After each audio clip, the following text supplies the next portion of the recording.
relever le défi de leur niveau faible en mathématiques. Ceux qui sont faibles en français vont se regrouper aussi. Mais en classe, ils constituent tous un groupe, le groupe classe. Donc, l'équipe, ceux qui sont ensemble avec nous dans une équipe, partagent la même vision, le même objectif. Il n'y a pas deux, c'est la même vision, le même objectif. Autrement, même si on réveille quelqu'un de son sommeil et on dit comment est-ce que, ou quel est l'objectif de votre équipe, la personne va pouvoir être en mesure de le dire. Donc, une équipe d'abord est constituée autour d'un objectif précis et commun, partagé par tous. Donc, nous allons voir un peu les caractéristiques des équipes efficaces. Parce que on peut se constituer en équipe, remplir les conditions, on partage le même objectif. On veut travailler pour l'atteinte de cet objectif-là. On n'est pas efficace. Et parce qu'on n'est pas efficace, on ne peut pas produire de résultats. Alors, à quoi sert alors de constituer cette équipe-là? Cette équipe-là n'a pas sa raison d'être. Donc, il y a beaucoup d'équipes qui sont constituées et qui se définissent des objectifs, mais qui ne sont pas efficaces. C'est-à-dire, les membres de l'équipe ne sont pas efficaces à produire des résultats. Et à ce moment donné, qu'est-ce qu'il faut faire? Il faut marquer une pause, il faut voir là où se trouve le problème, ou il faut voir celui qui est à la tête de l'équipe. Parce que, qu'on le veuille ou pas, il doit avoir un meneur. Puisque l'équipe existe, il faut quelqu'un pour mettre les directives qui sont données en exécution avec ses coéquipiers. Donc, nous allons voir tout à l'heure dans un premier temps les caractéristiques des équipes efficaces. En deuxième lieu, nous verrons également les différents types d'équipes qu'il y a. Et au troisième point, nous allons voir les stratégies qu'il faut utiliser pour surmonter les obstacles au travail d'équipe et pour atteindre ces résultats. Alors, donc, ce qui est important pour nous, nous le savons tous, il faut toujours travailler en équipe. Aller seul aujourd'hui, nous sommes beaucoup plus exposés. Mais il est difficile à l'homme de laisser, de faire la concession lorsqu'il s'agit de défendre des intérêts communs. Il est un peu difficile. Nous sommes tellement culturellement attachés à cette valeur de pouvoir fonctionner seul, de peur d'être déçu, de peur d'être malmené, ce qui fait qu'on est habitué à fonctionner seul. Ce qui fait qu'aujourd'hui, lorsqu'on se met ensemble pour travailler, ça pose énormément de problèmes. Mais les leaders que vous êtes, les leaders que nous sommes, nous devons pouvoir surmonter et transcender cet état afin de pouvoir être à la tête des équipes qui produisent des résultats. Puisque lorsque l'équipe existe et il n'y a pas de résultats, le mieux c'est de vous séparer si vous allez continuer comme ça, parce que vous n'êtes pas productif. Donc, nous allons passer à l'étape suivante. Nous sommes à un rendez-vous de partage d'expérience et de partage de connaissances. Lorsqu'il y a un aspect que quelqu'un trouve à commenter ou à apporter également sa contribution personnelle en termes d'expérience, il n'y a pas de problème de débat ouvert.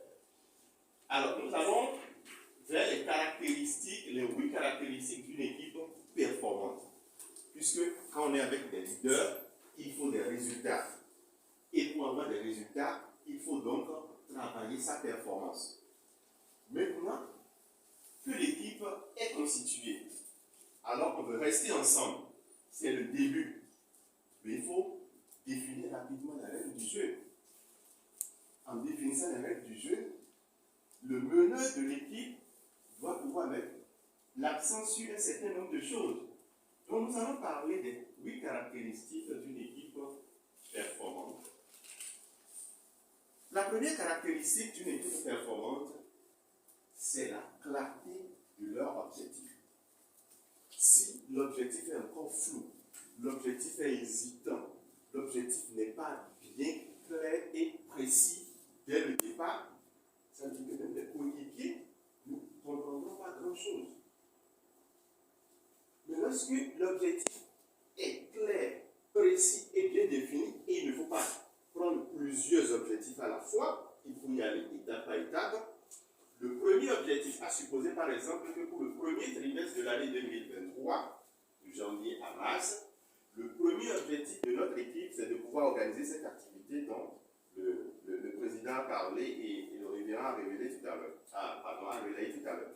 Si c'est ça notre objectif, l'objectif de l'équipe à pouvoir relever ce défi, et l'objectif à terme, c'est de pouvoir réunir peut-être 50 000 $, ça veut dire que tous les membres de cette équipe, par rapport à cette activité, doivent se focaliser sur cet objectif d'aller à 50 000 $ à récupérer. Et puisque l'objectif, il est clair, l'objectif à atteindre, 50 000 $. La période, elle est définie. Qu'est-ce qu'il faut maintenant? Il faut penser aux stratégies. Comment est-ce qu'il faut faire pour que réellement cet objectif soit atteint? Donc, toute équipe performante a un objectif commun clairement défini. Si nous sommes une cinquantaine ou une vingtaine dans l'équipe, tout le monde doit pouvoir être en mesure de savoir que l'objectif réel, clair, précis, c'est de pouvoir mobiliser 50 000 $. Au deuxième point, nous avons les valeurs communes. Il faut forcément partager des valeurs communes lorsque on se retrouve dans une équipe de travail. Chacun peut avoir ses origines, mais au sein de l'équipe, il y a certaines valeurs autour desquelles vous devez vous entendre dès le début. Tout ça là participe un peu à la clarté de l'objectif et ça ne mettra pas, ça ne portera pas atteinte à l'objectif qui est défini. Je donne un exemple, le respect mutuel. Là, on laisse de côté l'âge, on laisse de côté la classe sociale, on laisse de côté le poste occupé. Et comme nous sommes donc avec des leaders, vous savez que le leader doit être au service même de ses collaborateurs, puisqu'il veut des résultats, il veut les amener aux résultats, il faudrait qu'il donne le bon exemple.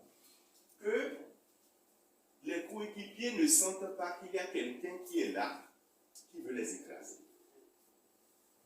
Parce que s'il y a déjà cette pesanteur, les gens vont avoir de très belles idées à vous proposer pour vous améliorer, mais ils vont se taire. Et là déjà, il n'y a plus cette cohésion au niveau de l'équipe et tout de suite, le résultat visé est fragilisé.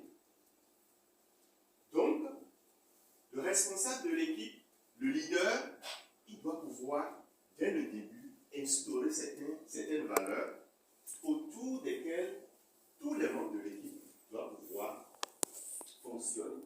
Donc, le respect mutuel, par exemple. La ponctualité. Une équipe ne peut pas produire de résultats performants tant qu'il n'y a pas la ponctualité par rapport aux réunions, par rapport aux prises de décision, par rapport au rassemblement, par rapport aux activités. La ponctualité. Ils peuvent même ériger ça en maître d'être sur tous les lieux de rendez-vous 10 minutes plus tôt. Faire la topographie des lieux.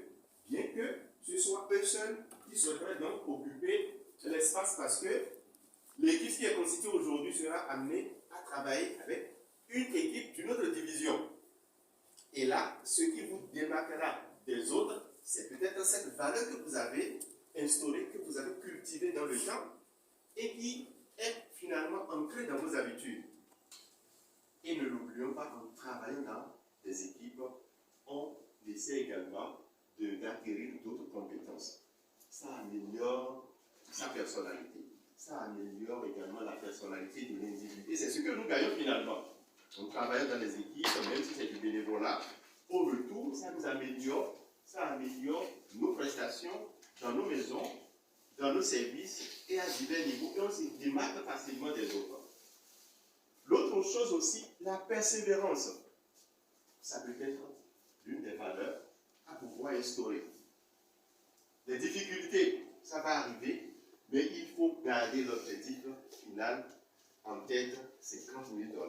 Donc on ne peut pas être en train de se battre pour mobiliser 50 000 $ et en venant à une réunion, la moto va avoir crevaison, le véhicule va avoir crevaison, et on va dire qu'il faut finir de réparer d'abord. On peut laisser prendre un transport en commun et venir à l'heure. Bien sûr.